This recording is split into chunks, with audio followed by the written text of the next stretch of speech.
Good afternoon students and welcome to my channel Easy Geometry with Raj. Today we are going to see the practice set 6.2. Before that we have to see the properties of congruent chords. Properties of congruent chords. ज्या एकरूप जीवा असतील त्यांचा काय गुणधर्म आहे तो आपल्याला बघायचा आहे. बघा तो थेरम म्हणून मी आपण त्याचा वापर करतो. तो फर्स्ट थेरम किंवा फर्स्ट प्रॉपर्टी आहे ती congruent chords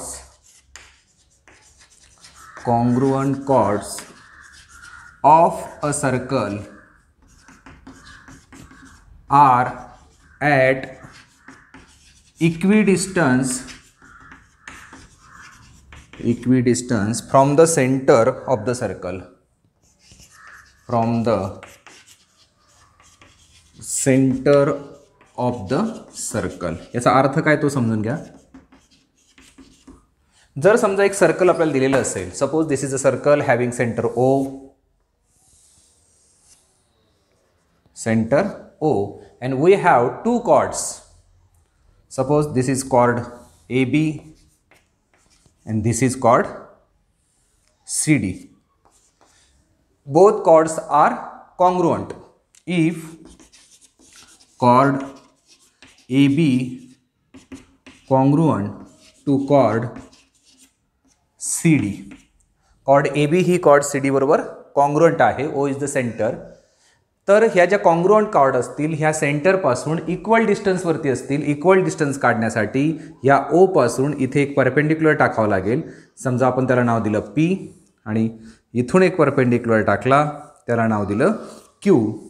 तर OP आणि OQ हे जे अंतर असेल हे सारखं असणार आहे. म्हणजेच then OP is equal to OQ. म्हणजेच या दोन्ही कॉर्ड या सेंटर पासून इक्वल डिस्टन्स वरती असणार आहेत. हे लक्षात ठेवा. या अशा असतील, तिरपे असतील, सरळ असतील, कशा असू शकतात. पण जर कॉन्ग्रुएंट असतील तर त्या सेंटर पासून इक्वल डिस्टन्स वरती असणार आहेत. याचाच कॉन्व्हर्स काय? याचा कॉन्व्हर्स हा मेन थेरम आहे. कॉन्व्हर्स सांगतो if two chords of a circle are at equidistance from the center of a circle are congruent. If two chords of a circle are at equidistance from the center of a circle, then they are congruent. Then they are congruent. म्हणजे याच्या उलट आपण विचार करणार आहे. हे जे दिलंय फिगर तीच असेल.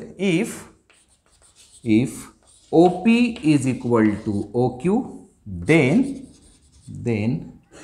chord AB is congruent to chord CD. जर इक्वल डिस्टन्स वरती असतील तर त्या कॉन्ग्रुएंट असतील आणि इथे अगोदर त्या कॉन्ग्रुएंट होत्या म्हणून इक्वल डिस्टन्सवर होत्या. हे जे दोन थेरम आहेत किंवा दोन प्रॉपर्टीज आहेत त्याचा वापर करून आपल्याला प्रॅक्टिस 6.2 सॉल्व्ह करायचा आहे.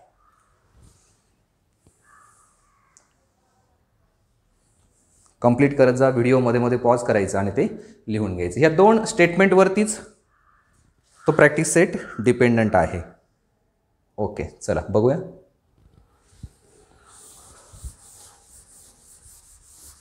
हा जो थेरम आहे याचा प्रूफ जो आहे तो टेक्स्टबुकमध्ये दिलेला आहे. तुम्ही बघा, तुमच्या लक्षात येईल. सॉल्व्ह करून दिलेलं आहे त्याचं proof. Okay, practice set 6.2 question number 1. Radius of a circle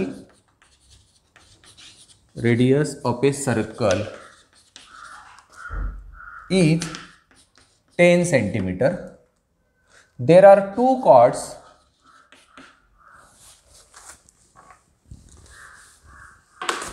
there are two chords of length 16 centimeter each, of length 16 centimeter each. What will be the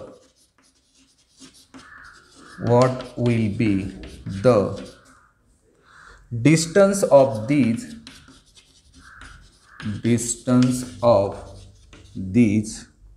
chords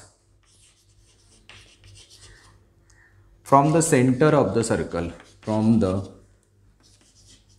center of the circle.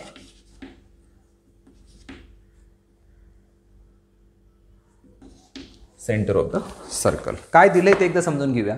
एक circle दिलंय आपल्याला.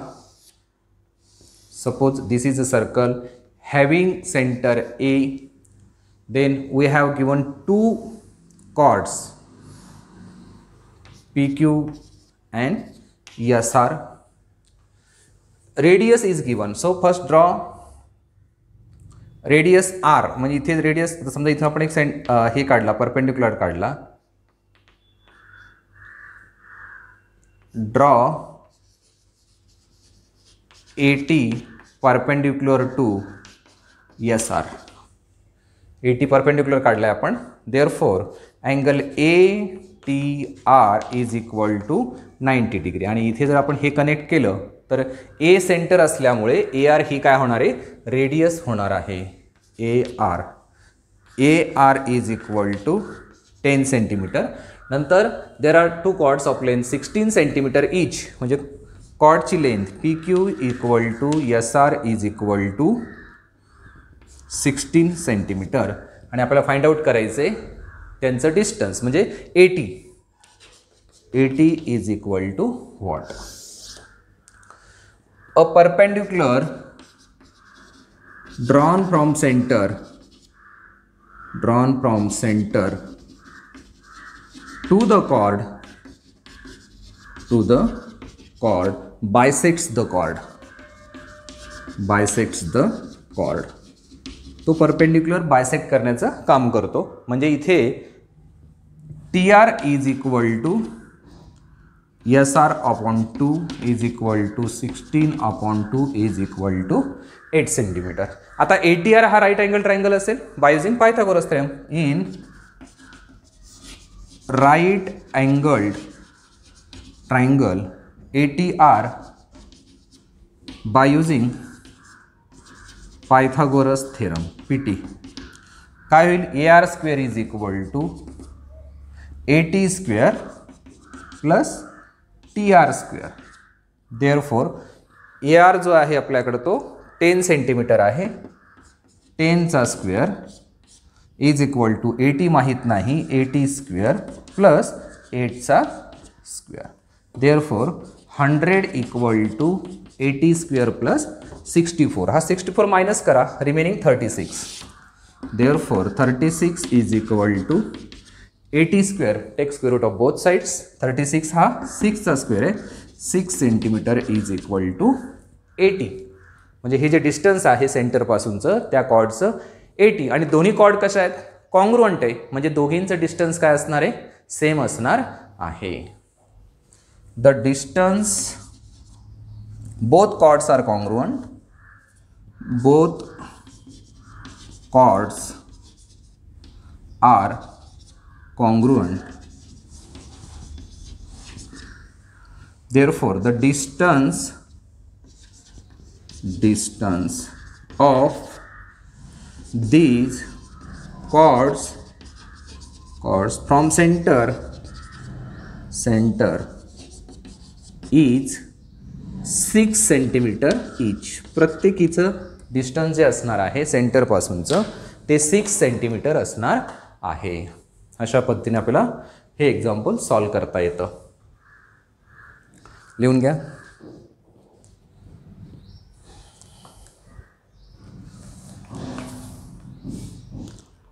मध्ये मध्ये video pause करत जा.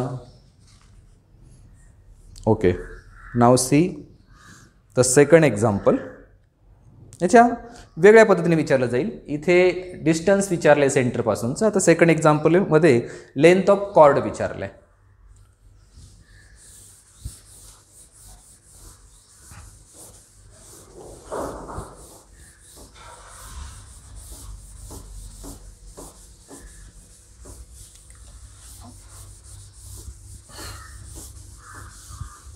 Okay, now see the second example.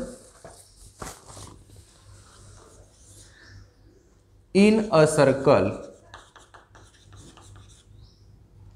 with radius 13 centimeter, two equal chords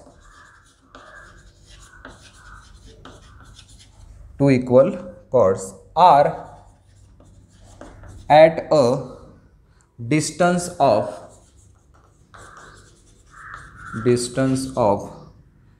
5 centimeter from the center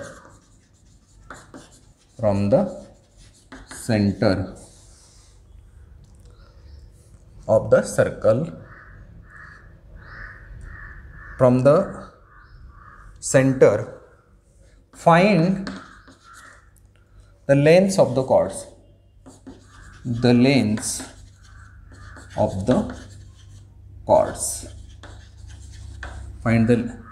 lengths of the chord. पुन्हा same तेच figure असणार आहे.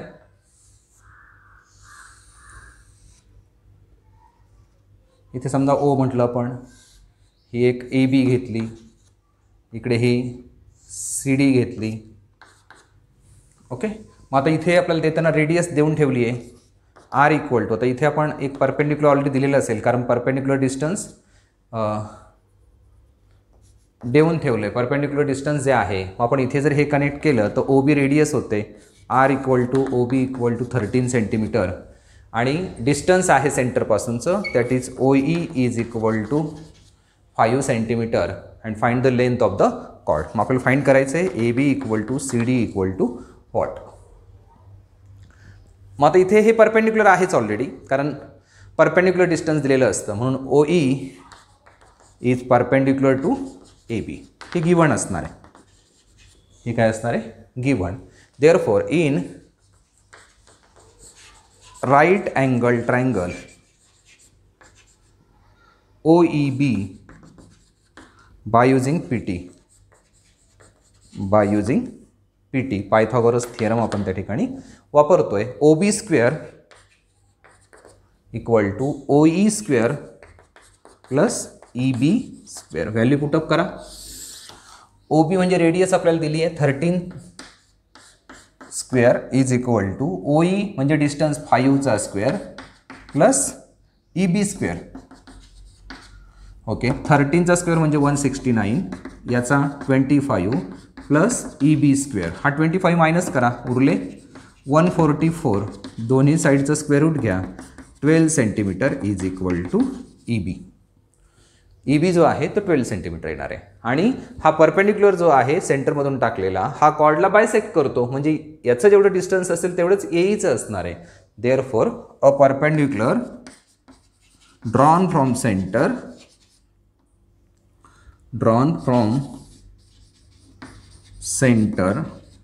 to the chord bisects the chord. Therefore AB जे असेल AB is equal to 2 into EB 2 into 12 centimeter, that is 24. Therefore length of each chord is 24 centimeter. 24 centimeter. Okay, write down.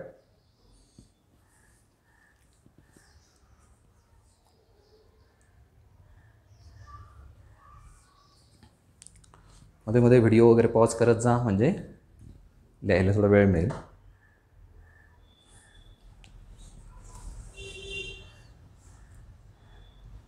Okay, पुढचं बघूया आपण. Question number 3.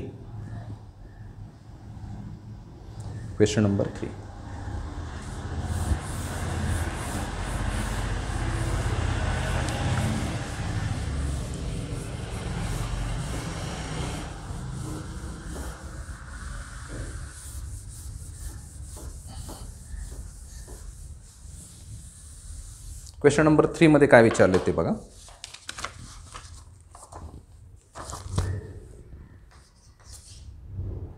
Segment PM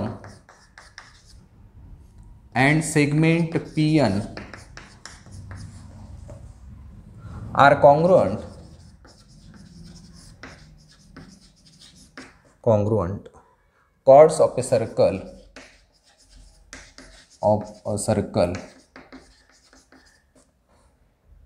with center C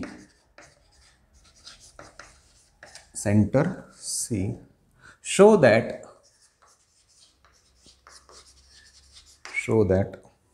the ray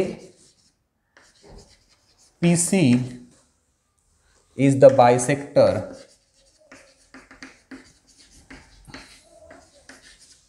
of angle NPM. आपल्याला तो रे त्या अँगलचा bisector आहे असं prove करायचं आहे. ओके, दिलेल्या माहितीवरून फिगर काढूया अगोदर.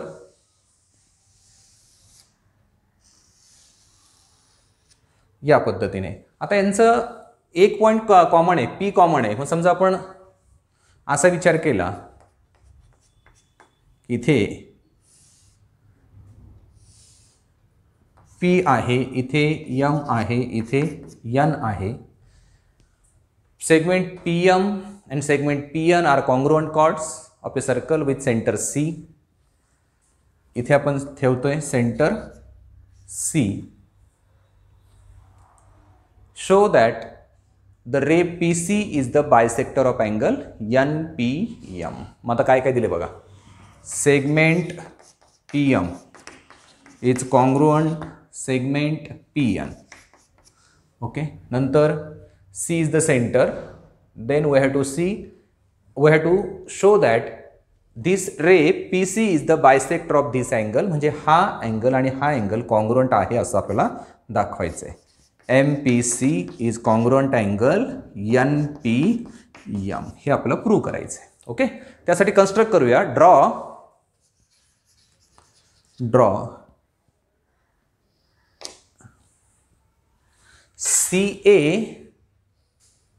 CA perpendicular to PM and CB perpendicular to PN.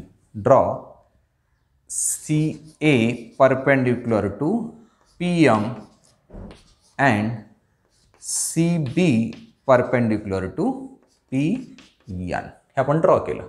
Okay, ते परपेंडिक्युलर घेतलंय.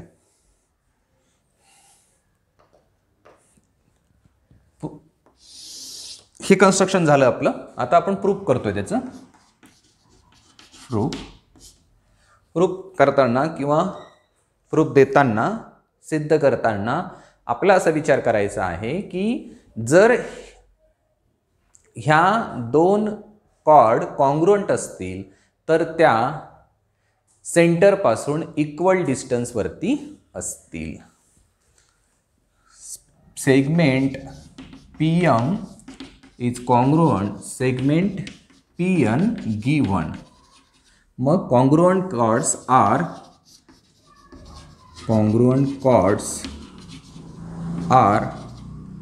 at equal distance from the center.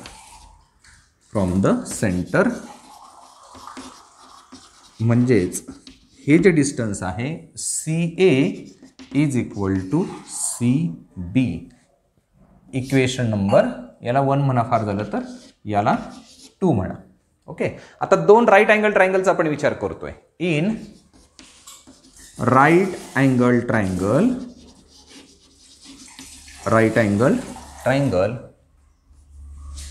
CAP and triangle CBP.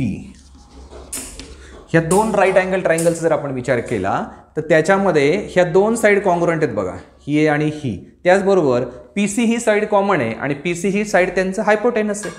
बरोबर आहे. मग segment PC is congruent segment PC, common side. आणि हे जे दोन आहेत ते आपण आता इक्वेशन 2 मध्ये दाखवलेच आहे.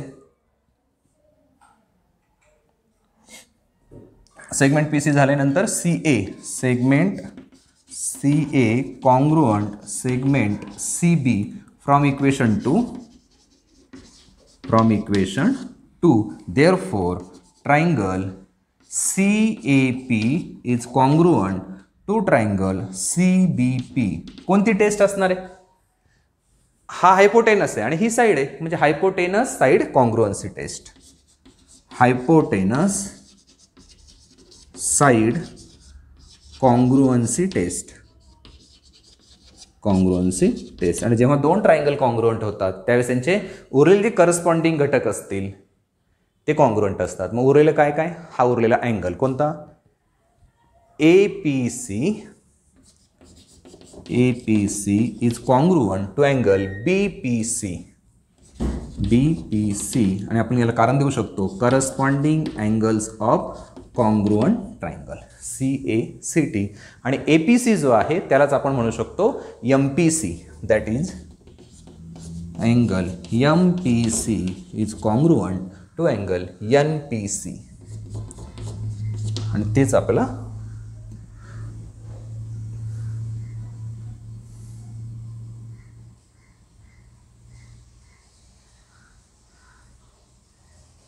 इथे आपण एक चुकून MPC आणि इथे आपण जे घेतलं होतं ते NPC पाहिजे होतं इथे.